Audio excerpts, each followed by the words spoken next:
자, 오늘 말씀 베드로후서 2장 1절에서 8절을 봉독해 주시기 바랍니다. 그러나 백성 가운데 또한 거짓 선지자들이 일어났었나니 이와 같이 너희 중에도 거짓 선생들이 있으리라. 그들은 멸망하게 할 이단을 가만히 끌어들여 자기들을 사신 주를 부인하고 임박한 멸망을 스스로 취하는 자들이라. 여럿이 그들의 호색하는 것을 따르리니 이로 말미암아 진리의 도가 비방을 받을 것이요 그들이 탐심으로써 지어낸 말을 가지고 너희로 이득을 삼으니 그들의 심판은 옛적부터 지체하지 아니하며 그들의 멸망은 잠들지 아니하느니라.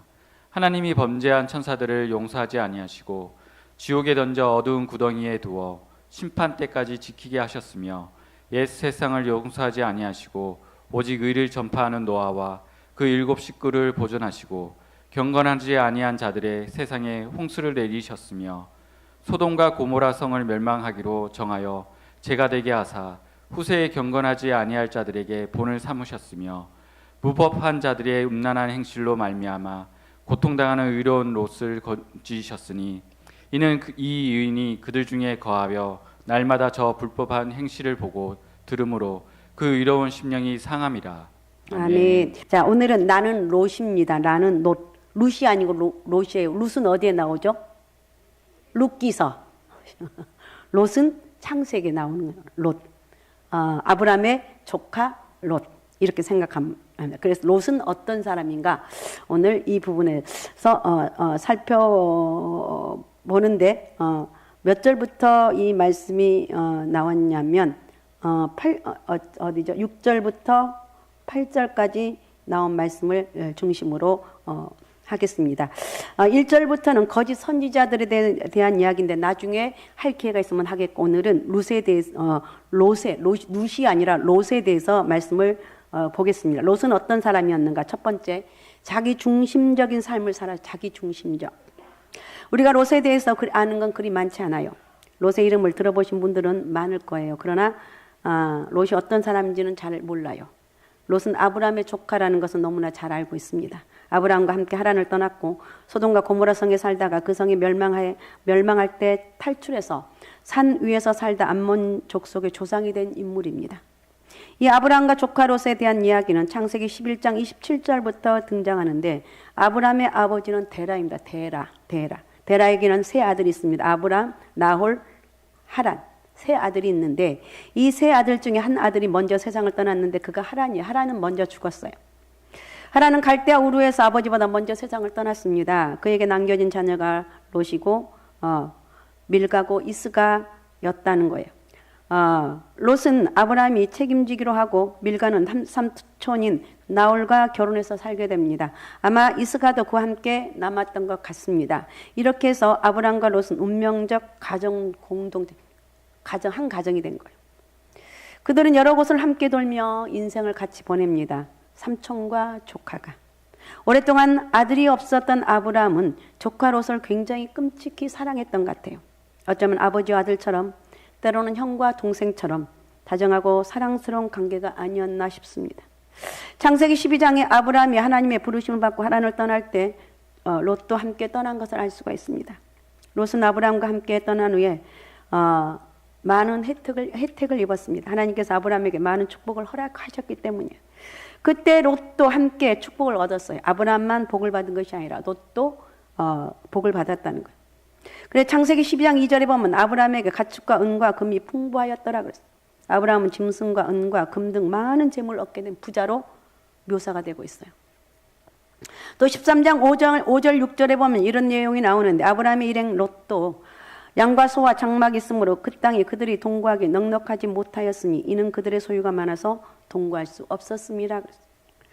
롯은 아브라함과 함께 살면서 점점 부자가 되었어요.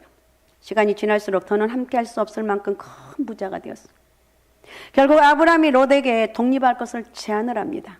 창세기 13장 8절 9절에 온 아브라함에게 아브라함에게서 조카 롯을 향한 애틋함을 발견할 수가 있어요.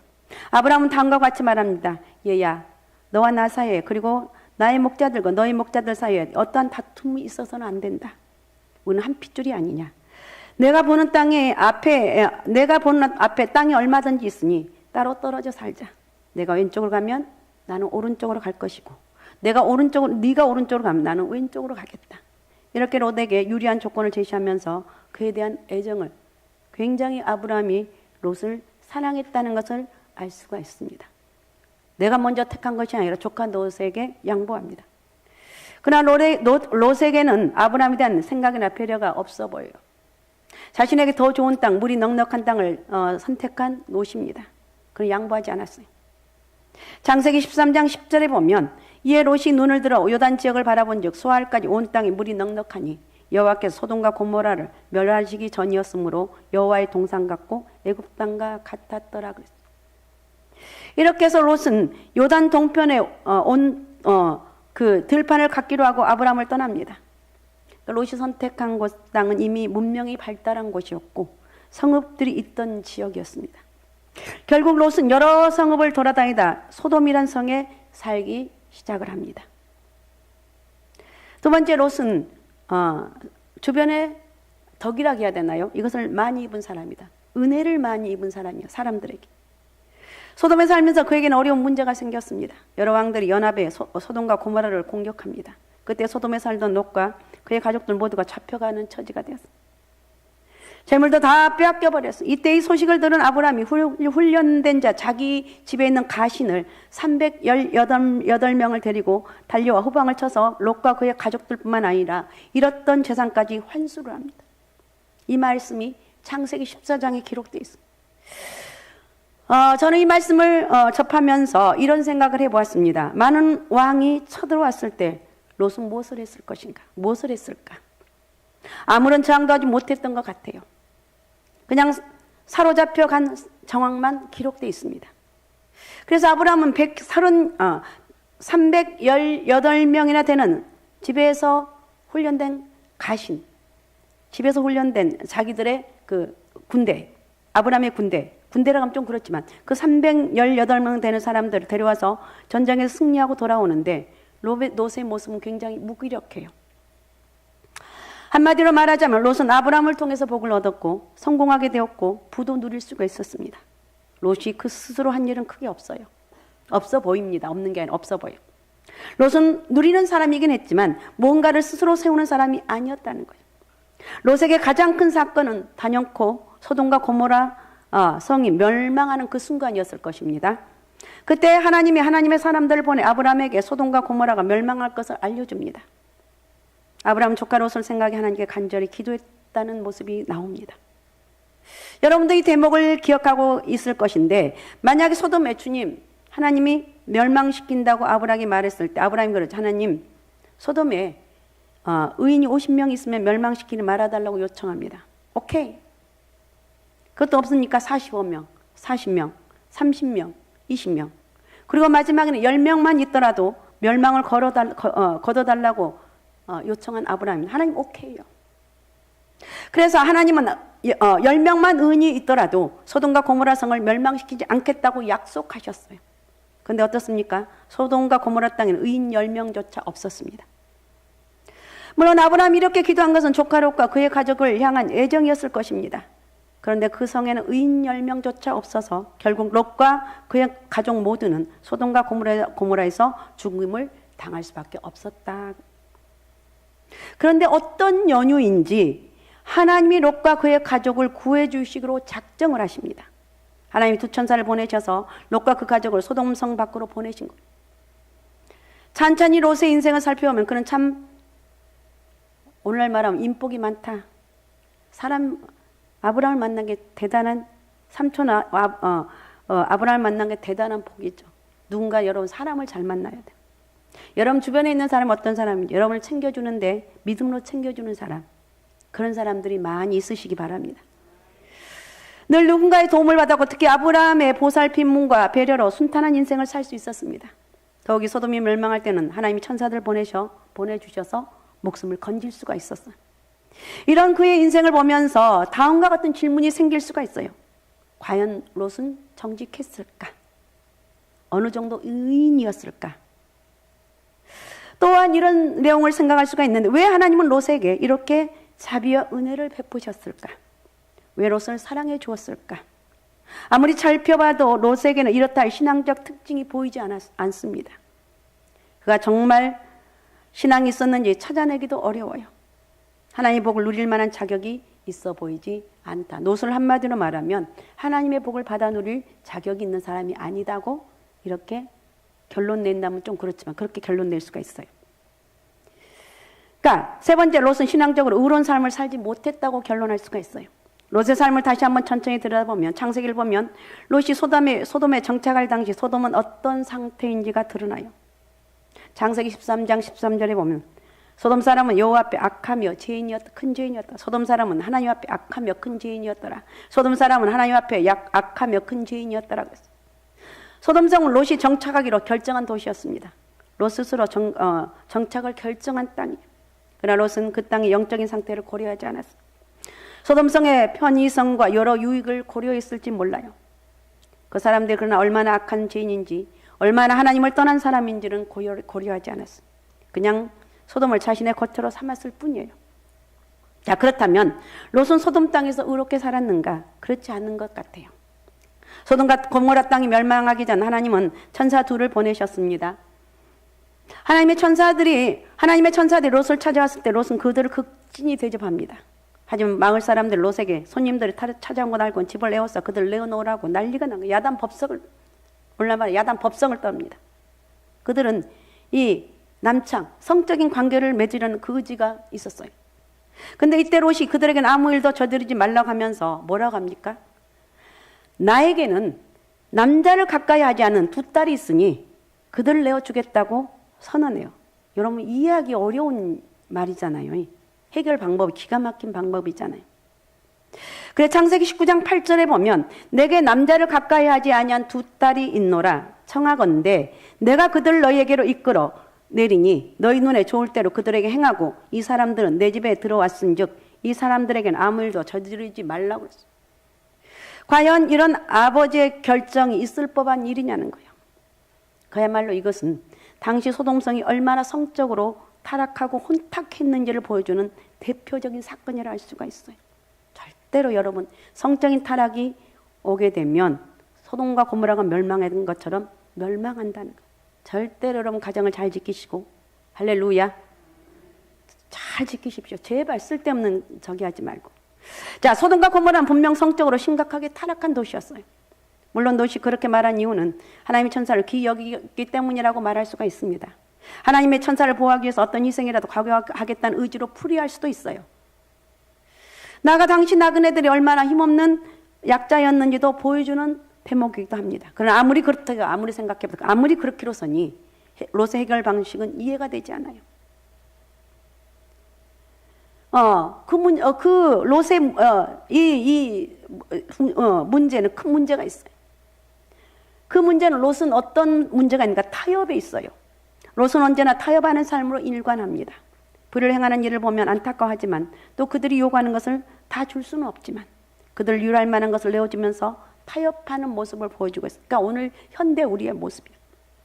이와 같은 롯의 모습에서 신앙적인 단호함이나 원칙, 철저함은 보이지 않아요. 그냥 좋을 대로 살아가는, 그냥 좋은 게 좋은 거라. 그죠? 저도 그런 게 많거든.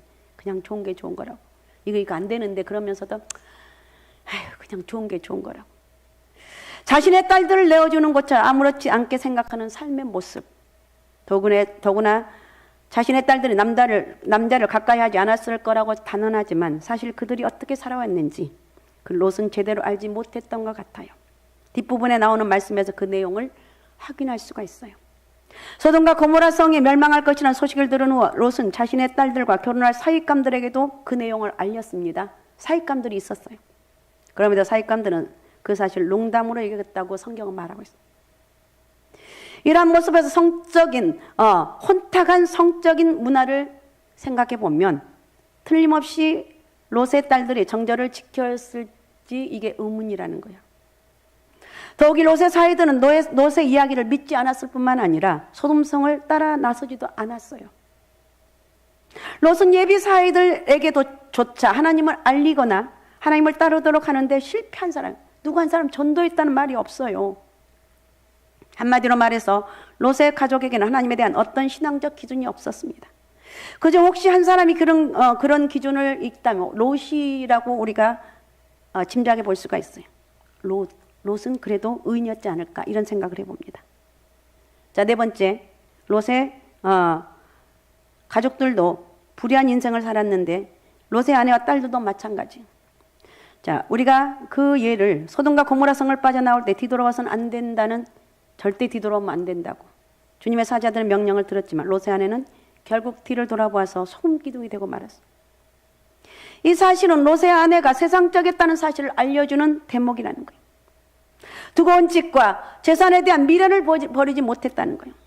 세상에 미련을 두고 하나님 명령도 마음에 새기지 못했던 사람이란 뜻입니다. 이 아내가 그러니 뭐라고 말하겠습니까? 롯의 두 딸도 마찬가지. 소돔과 고모라가 멸망한 후에 그들은 잠시 소알에 머물다가 산으로 피신해 살기 시작한 아버지랑 같이 어마어마한 심판을 경험한 후에 심각한 후유증이었을 것입니다. 그들은 산속에서 은둔의 삶을 살아갑니다. 평생을 그렇게 지냈어요. 이때 롯의 두 딸은 자신에게 배필이 없다는 사실을 알고 아버지를 술에 취하게 한 후에 아버지가 누운 곳에 몰래 들어가 관계를 맺습니다. 큰딸에 이어 둘째 딸마저 관계를 맺어서 아이를 갖게 됩니다. 이에 대해 어떤 이는 그 당시는 이러한 일들이 가능했다고 주장하기도 합니다. 어떤 해석자는 바로 이 장면이 이 당시 얼마나 성적으로 타락했는지를 보여주는 그런 사건이다 이렇게 말하고 있습니다. 그래서 어떤 사람은 롯이 성적으로 타락한 소돔에서 탈출하긴 했지만 또다시 그의 가족들로부터 또 다른 소돔이 시작되었다고 또 주장을 하고 있어요. 또 한 가지 우리가 사실 뭐냐, 롯은 그러한 과정에서조차 소외되어 있었다는 거예요. 아마 롯에게 두 딸이 아버지에게 아이를 얻을 계획을 말했다면 롯은 거절했겠죠. 그러나 롯의 딸들은 그 일 아버지가 모르게 진행을 합니다. 창세기 19장 33절에 보면 이렇게 말합니다. 잘 들어보시기 바랍니다. 그 밤에 그들이 아버지에게 술을 마시게 하고 큰딸이 들어가서 그 아버지와 동침하느라, 그러나 그 아버지는 그 딸이 눕고 일어나는 것을 깨닫지 못하였더라 그랬어요. 이어 35절에서는 둘째 딸이 아버지와 함께하는 장면이 나오는데 역시 같은 표현을 쓰고 있어요. 그 밤에도 그들이 아버지에게 술을 마시게 하고 작은 딸이 일어나 아버지와 동침하니라. 그러나 아버지는 그 딸이 눕고 일어나는 것을 깨닫지 못하였더라 그랬어요. 여러분, 이런 가정, 기가 막힌 가정입니다. 이런 가정이 제대로 된 가정이겠느냐는 거예요. 제발 우리는 하나님 믿는 하나님의 가정이니까 가정을 잘 지키시기 바랍니다. 할렐루야. 가정을 소중히 여기시기 바랍니다. 가장 소중한 공동체가 가정이에요. 부부간은 그 누구도 거덜낼 수가 없어요. 어쨌든 여러분 가정을 잘 지키시고 하나님 주신 은혜로 행복한 가정, 부부간에 행복한 부부가 되시기 바랍니다.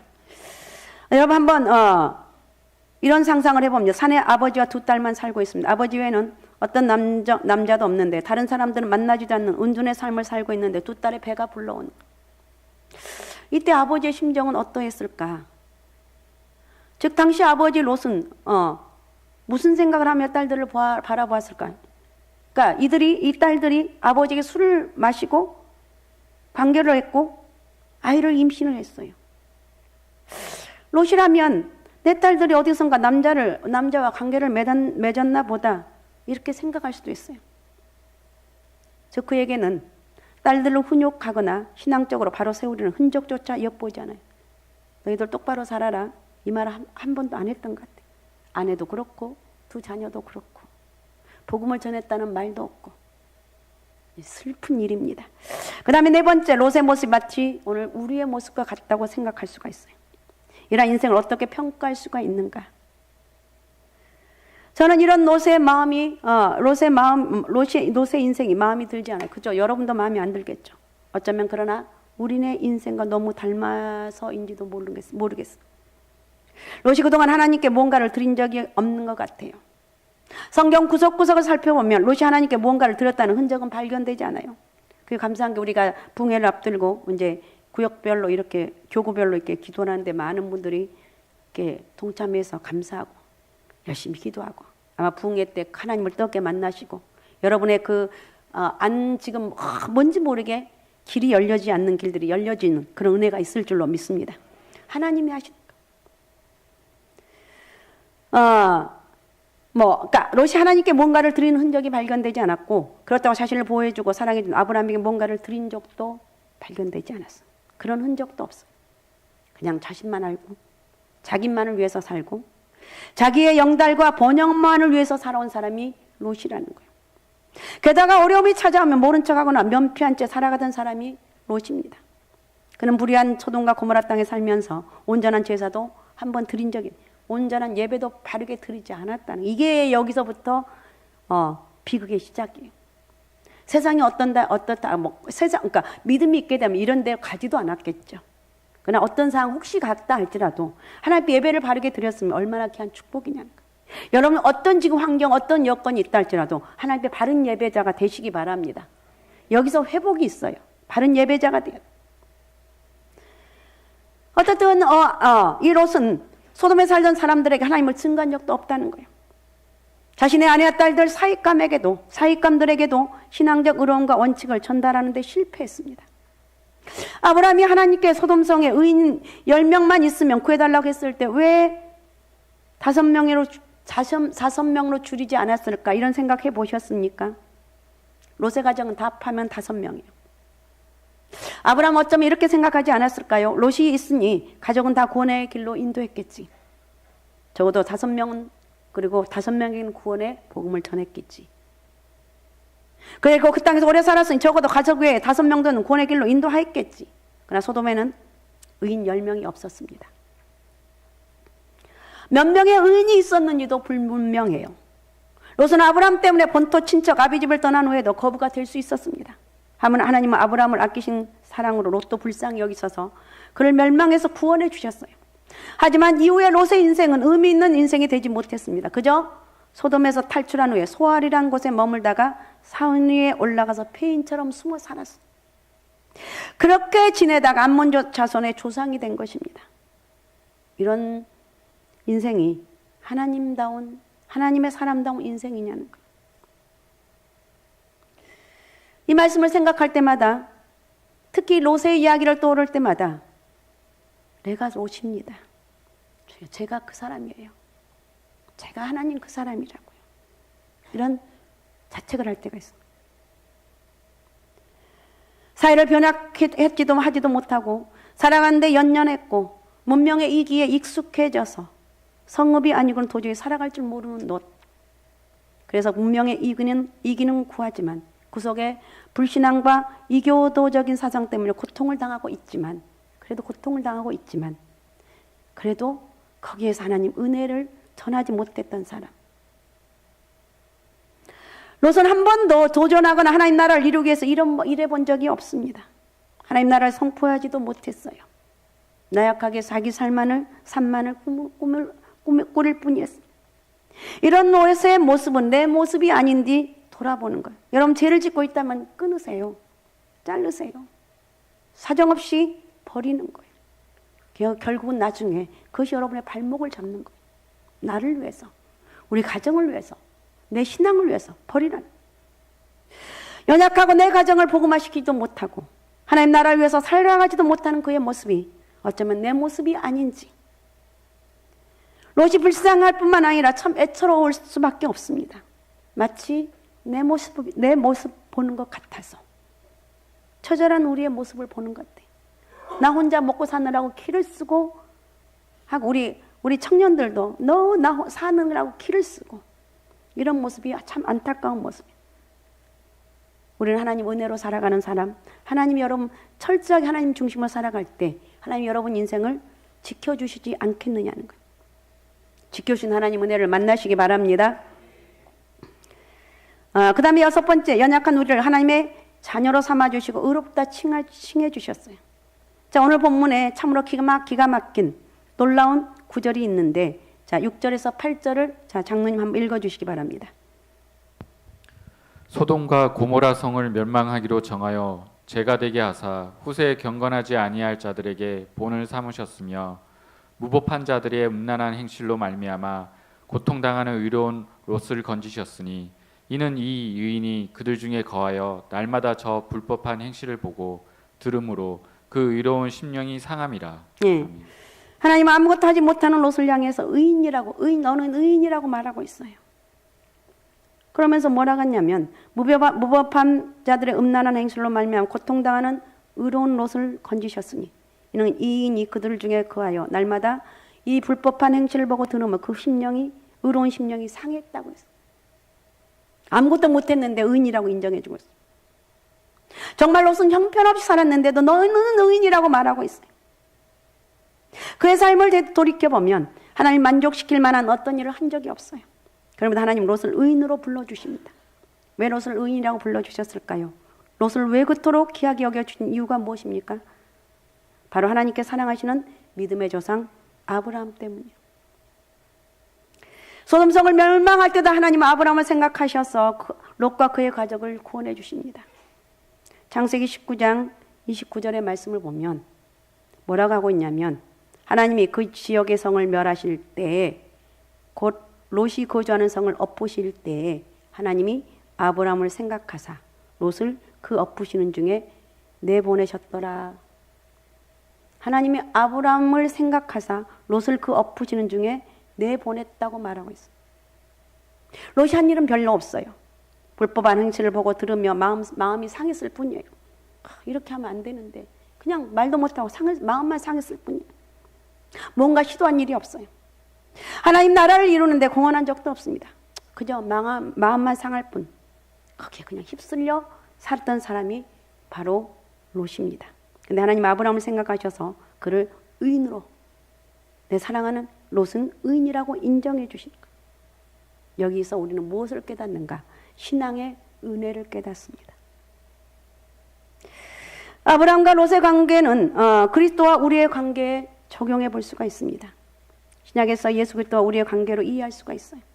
믿음의 조상 아브라함을 생각하셔서 롯을 의롭다고 여겨준 하나님, 그 하나님이 예수 그리스도를 통해서 우리를 바라보심으로 너무나 하찮고 보잘것없는 우리에게도 너는 하나님의 자녀야, 너는 의인이야, 우리 주님이 인정해 주시는 거예요. 할렐루야, 할렐루야. 너는 하나님의 자녀야, 너는 의인이야. 그럼 아멘을 크게 하면 얼마나 좋겠어. 다시, 너는 하나님의 자녀야, 너는 의인이야. 네, 하나님은 그렇게, 너는 하나님의 자녀야, 너는 의인이야. 아멘, 아멘. 이것이 하나님 은혜예요. 사랑하는 여러분, 우리는 참으로 부족한 사람들이에요. 하나님을 기쁘게 할 만한 삶을 살아가지 못한 참으로 연약한 사람들이라는 거예요. 그러나 하나님 우리 예수 그리스도를 생각하셔서 우리를 심판해서 구원해 주시고 우리 너는 의인이라고 인정해 주셨어. 내가 의를 향한 건 아무것도 없는데도 하나님 너는 의인이야, 내 아들이야, 내 딸이야, 내 사랑하는 자녀야. 이렇게 인정하고 나를 보면서 너를 이리 봐도 기쁘고 저리 봐도 기쁘고 세상에 너처럼 이쁜 놈이 하나도 없다. 여러분 이 말을 들으면서 우리 엄마 아빠들이 여러분 자녀들 보면서 이렇게 하잖아요. 우리 은주를 보면서 은주 엄마 아빠가 은주야, 아무리 봐도 너처럼 이쁜 놈은 내가 본 적이 없다. 아무리 봐도 너같이 괜찮은 놈은 내가 본 적이 없다. 네가 찬양하는 모습이 얼마나 예쁜지. 예, 은주가 찬양하면 엄마 아빠가 안 왔죠. 엄마 아빠는 은주만 보고 있을 거예요. 그죠? 쟤네는 신기한 게 엄마 아빠보다 애들이 믿음이 좋아서 감사. 그럼 우리 교회에 그런 놈들이 몇 놈 있잖아요. 우리는 내 삶을 한번 오늘 돌아봐야 돼요. 과연 난 하나님의 귀한 존재로 살아가고 있는가? 나는 정말 하나님이 바라보는 축복의 통로인가? 그래서 다시 하나님 앞에 회개 자리로 나갈 수 있기를 바랍니다. 여러분 내가 죄를 짓고 있다면 끊어요. 단방에. 그게 뭐가 그렇게 대단하고 그걸 끌어안고 죽기 살기로 그걸 끌어안고 있냐고요. 인생에 도움이 안 되는 거. 그 죄를 안고 있으면 평생 여러분 회복되는 게 없어요. 그 죄를 끊을 때 사정없이 끊어버리고 나는 하나님 은혜로 사는 사람이다. 이렇게 고백할 수 있는 그런 은혜가 있으시기 바랍니다. 그래서 회개하면서 하나님 나는 롯과 같은 존재입니다. 나는 이렇게밖에 못 살았습니다. 나는 형편없는 존재입니다. 이렇게 회개하며 나아갈 때 하나님 우리를 얼마나 기뻐하시겠습니까? 우리 하나님 은혜로 사는 하나님의 사람이라는 걸 잊지 말고 믿음으로 살아가는 그런 역사가 있으시기 바랍니다. 그래서 회개하면 오늘 회개를 많이 했으면 좋겠고요. 정말 타락할 대로 타락한 이 세상에서 아마 소돔과 고모라 성 같은 그런 시절이 요즘 시대가 아닌가 이런 생각을 해요. 그래도 여러분 우리 상갈수만교 우리 성도님들은 여러분 가정을 지키고 믿음을 지키고 음란과 이런 악독 여기에 우리 넘어가지 말고 믿음으로 살아가는 그런 하나님 은혜와 축복이 함께하는 그런 역사가 있으시기 바랍니다. 늘 나를 돌아보며 회개하는 것. 회개하면서 하나님 앞에 오직 예수 오직 믿음 오직 성령 충만함으로 주님의 이름을 부를 수 있는 귀한 은혜가 오늘 저와 여러분에게 함께하는 그런 역사가 있으시기 바랍니다. 할렐루야. 자, 우리는 하나님의 자녀입니다. 내가 롯이지만 그래도 하나님 용서하셨고 나를 의인이라고 인정해 주셨다니까요. 그 하나님의 의인대로 살아가는 그런 축복의 은혜가 있으시기 바랍니다. 자, 기도문 우리 같이 선포합니다.